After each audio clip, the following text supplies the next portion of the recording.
오늘 우리가 읽은 본문은 고린도전서의 이제 마지막 부분에 해당하는 그러한 본문입니다. 자, 그런데 16장 1절에 보면 이 단락의 주제를 언급하고 있는데 성도를 위하는 연보라는 주제가 오늘 우리가 읽은 이 본문의 주제입니다. 성도를 위한 이 연보라고 하는 것이 구체적으로 무엇일까라고 우리가 질문해 볼 수 있습니다. 사실 우리 사도행전이라고 하는 책은 바울 서신의 여러 가지 백그라운드가 되는 그러한 책 중에 하나입니다. 근데 사도행전 11장을 보면 큰 흉년이 났다라고 하는 것을 볼 수가 있습니다. 그리하여서 유대 지역, 특히 예루살렘 쪽으로 교회들이 구제금을 보내는 그러한 장면들이 나옵니다. 바울은 갈라디아 교회에도 이렇게 예루살렘을 향하여 교회를 향하여서 구제금을 요청하는 내용이 나오는데 바로 그러한 비슷한 맥락으로 고린도 교회에도 바로 이러한 구제금을 요청한 상황인 것 같습니다. 자, 그런데 우리가 여기서 한 가지 생각해 볼 수 있는 것은 각 개별적인 각 교회들이 처한 상황들이 있는데 그 교회들이 처한 상황들을 또 다른 교회들이 반응하고 있다라고 하는 것입니다. 왜 이렇게 할 수가 있을까요? 교회라고 하는 것은 각 개별 교회가 있지만 교회는 궁극적으로 하나님의 몸인 그리스도 안에서의 한 지체이기 때문입니다. 여러분, 사도신경에 보면 이런 표현이 나옵니다. 거룩한 공교회를 믿사오며, 거룩한 공회를 믿사오며, 이런 표현들이 나옵니다. 여러분, 여기서 말하는 거룩한 공교회는 유니버셜한 하나님의 전체의 그 교회를 말하는 것입니다. 여러분, 우리는 모두 각 교회, 오늘 우리는 동신교회라고 하는 각 개별적인 교회를 섬기지만 그 개별적인 교회를 섬길 때 어떤 마음으로 그 교회를 섬겨야 하냐? 바로 우주적인 더 큰 하나님의 교회, 유니버셜한 그 전 우주적인 하나님의 교회를 섬긴다는 마음으로 각 교회를 우리는 섬겨야 하는 것입니다. 그래서 우리는 각 교회를 섬기지만 또 다른 각자의 그 개교회들이 힘들어하고 또 아파하고 또 곤란한 상황에 처했을 때 우리는 다 같은 하나님의 유니버셜한 교회라는 것을 믿기 때문에 우리는 함께 아파하고 또 기도하고 반응하게 되는 것입니다. 그래서 우리는 그 하나님 앞에 이 신앙의 고백을 할 때마다 거룩한 공교회를 믿습니다.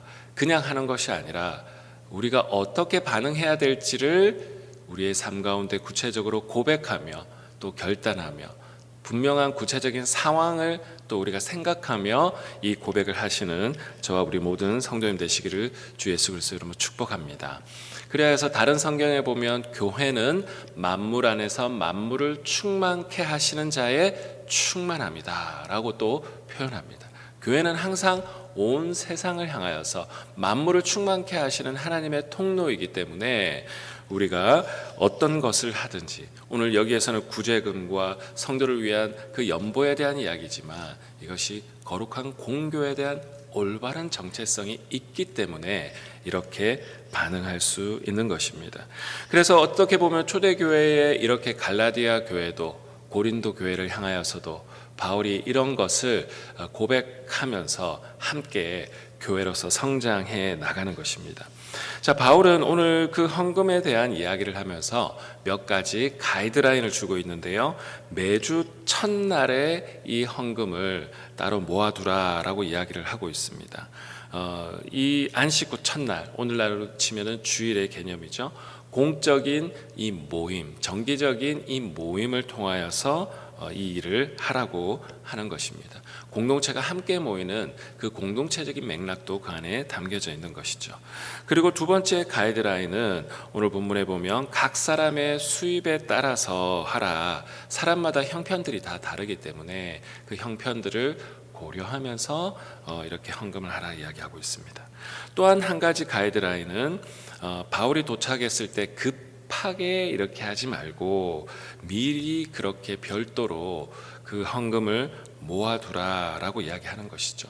하나님의 선한 일을 할 때에도 물론 우리가 급하게 때로는 해야 될 일들도 있지만 미리 체계적으로 계획을 세워서 이렇게 하나님의 일들을 하는 것 굉장히 또한 중요한 것 같습니다.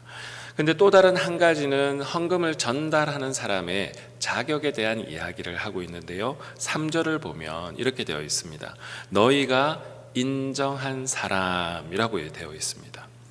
그리고 이 인정한 사람을 통해서 이것을 전달하는 것을 이야기하는 것은 무엇입니까? 바울의 입장에서 볼 때는 바울이 이것을 핸들하는 것이 아니라 다른 사람에게 이것을 위임하고 있는 것이죠. 헌금에 대한 요청은 본인이 했지만 이것을 실제적으로 전달하는 사람은 바울이 아니라 공동체가 인정한 사람이라고 이야기하는 것이죠. 왜냐하면 이것을 통해서 쓸데없는 오해를 일으키지 않게 하기 위함이라는 것을 볼 수가 있습니다. 이런 것을 볼 때도 바울이 굉장히 세밀하게 공동체의 상황을 또 살피면서 이 일들을 진행하고 있는 것을 볼 수가 있습니다. 자, 그런데 이 헌금을 표현하는 한 표현이 3절에 등장하는데요. 3절에 보면 이 헌금을 은혜라고 이렇게 표현하고 있습니다.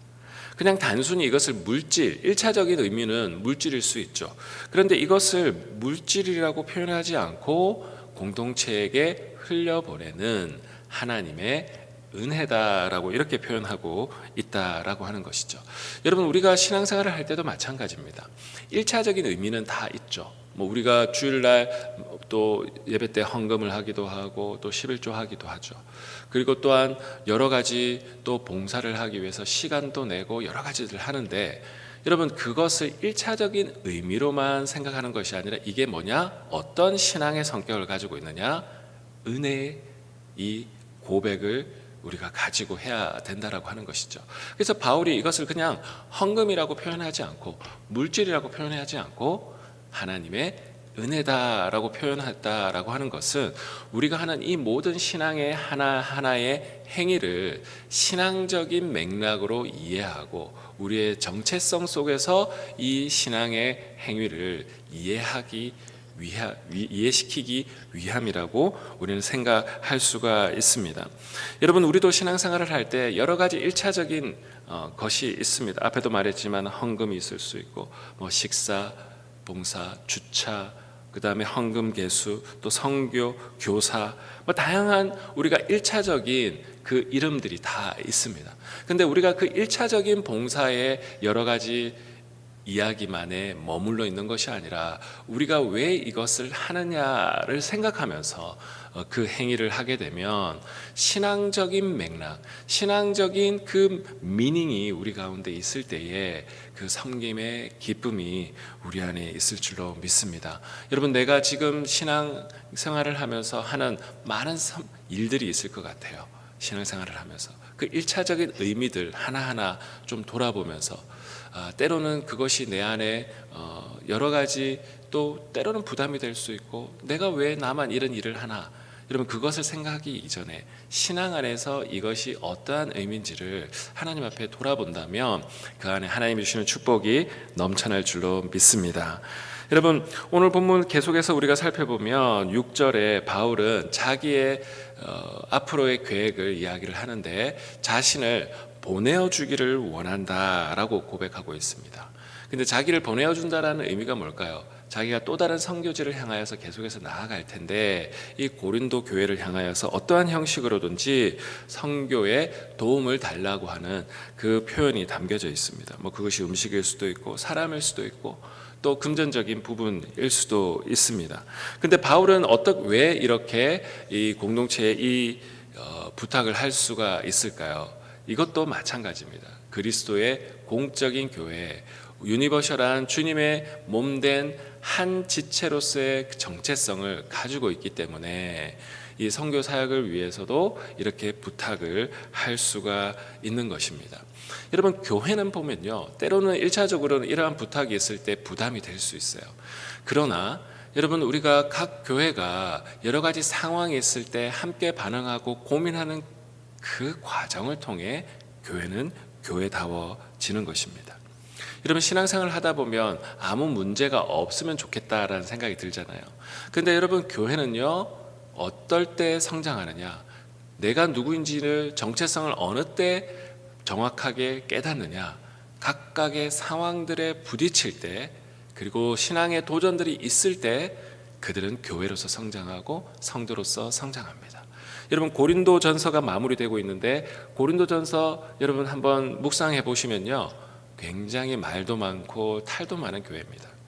그런데 중요한 것은 그 여러 가지 문제와 이슈들이 있을 때 그 속에 바울은 목회자로서 신앙의 기준 속에서 그 문제를 하나씩 다뤄 나갈 때 고린도 교회도 올바른 교회로 성장해 나가고, 오늘 이 고린도전서를 읽고 있는 우리들에게도 신앙인으로서, 교회로서 우리가 어떻게 서 나가야 될지를 그 가운데 깨달을 수 있다라는 것이죠.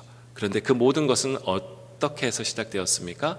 각각의 이슈와 상황들과 문제들이 생겼을 때 그렇게 하나하나 잡혀져 나가게 되었던 것입니다. 고린도 교회도 이렇게 각각의 바울이 여러 가지를 부탁했을 때 그냥 부담으로만 이것을 바라보았다면 아마 신앙에 여러 가지 어려움을 겪었을 것 같아요. 그러나 이것을 신앙적 의미로 함께 고민하고 기도하고 또 은혜를 같이 쉐어했을 때 바울도 그리고 고린도 교회도 함께 성장해 나갔던 것입니다. 여러분, 혹시 내가 지금 겪고 있는 신앙의 도전들이 있다면 하나님 이것을 통하여서 나의 정체성을 올바로 세워나가시고 또 하나님이 나를 어떻게 인도하실지 고민하며 나아가시는 저 우리 모든 성도님 되시길 주 예수 그리스도로 축복합니다. 자, 마지막을 보면 디모데와 아볼로를 소개하고 있는데, 사실 이 부분에 있어서도 우주적인 그 교회에 대한 맥락이 있습니다. 여러분, 디모데를 향하여서 바울이 소개를 할 때 이 사람이 주의 일에 힘쓰는 자다라고 그를 정말 자신처럼 대우해 달라라고 이렇게 고백하고 있습니다. 근데 이 디모데를 향하여서 고린도 교회에 이렇게 부탁할 때 이 디모데도 주의 일에 힘쓰는 자다. 그러니까 그냥 디모데만 바라보면은 이 사람은 때로는 연소한 사람이었고, 고린도 교회 사람들이 볼 때 때로는 바울과 비교했을 때 디모데가 뭐 어떻게 보면 좀 약해 보였을 수도 있을 것 같아요. 근데 바울은 이 고린도 교회 사람들에게 이 사람도 무엇을 하는 사람이냐? 주의 일에 힘쓰는 자다. 신앙적인 의미로, 1차적인 의미로 헌금을 볼 때도 그냥 이게 물질이 아니라 은혜라고 고백했듯이 디모데의 그 연소함에 대한 것을 사람들이 주목하게 하는 것이 아니라 신앙적인 더 큰 의미, 이 사람도 주의 일에 힘쓰는 자다. 신앙적인 의미 속에서 그것을 계속해서 바라보도록 바울은 그 디모데를 소개하고 있습니다. 이 모든 것도 마찬가지죠. 헌금을 하고 사람을 소개하고 선교 후원을 요청하는 것, 우주적인 더 큰 하나님 나라의 이 맥락이 확고하게 서 있을 때 이 모든 관계들 속에 질서가 잡히고 혼돈되어진 모든 어떤 이슈들 속에서 중심을 하나씩 잡아 나갈 수 있는 것입니다. 오늘 아침에 하나님 앞에 우리가 기도할 때 어떻게 기도하며 나아갈 수 있을까요? 나는 거룩한 주님의 공교회를 고백하는 사람인가? 그리고 이 고백 가운데 내가 신앙생활을 할 때 하는 많은 것들, 섬김이든 헌금이든 사람을 대하는 것이든 모든 것을 바라볼 때 나는 어떤 신앙의 관점으로 이것들을 바라보고 있는가? 우리가 하나님 앞에 고백하시면서 지금 내가 트러블이 있는 여러 가지 이슈들, 때로는 사람과의 관계들, 신앙적인 여러 가지 섬김 속에서 또 내 안에 있는 고민들, 우리가 이 신앙의 올바른 고백 아래서 하나씩 다 풀어놓고 하나님 앞에 기도할 때 우리를 더 큰 하나님의 우주적인 교회의 섬김의 통로로 하나님께서 우리를 빚어나가시고 우리를 사용하실 줄로 믿습니다. 여러분, 그런 마음으로 이 아침에도 주님 앞에 기도하며 나아가시는 저 우리 모든 성도님들 되시기를 주 예수 그리스도로 축복합니다. 기도하겠습니다. 하나님 아버지, 감사합니다. 우리가 많은 신앙적인 행위들을 할 때에 그것을 1차적인 의미로만 생각하며 살아가는 사람들이 아니라 그 너머에 있는 하나님의 교회와 우주적인 하나님의 통치와 다스림을 생각하고 더 크신 하나님의 맥락 속에서 고백하고 결단하고 행동할 수 있는 저와 우리 모든 성도님 될 수 있도록 도와주시고, 만물 안에서 만물을 충만케 하시는 그 충만함으로 아버지 하나님 교회를 부르시고 교회를 사용하시는 그 하나님을 의지하고 의존하며 그 하나님의 거룩하신 역사 속에 우리를 사용해달라고 고백할 수 있는 이 아침의 시간 될 수 있도록 우리를 축복하여 주시옵소서. 그렇게 인도하실 주님을 찬양하오며 살아계신 주 예수 그리스도의 이름으로 기도드리옵나이다. 아멘.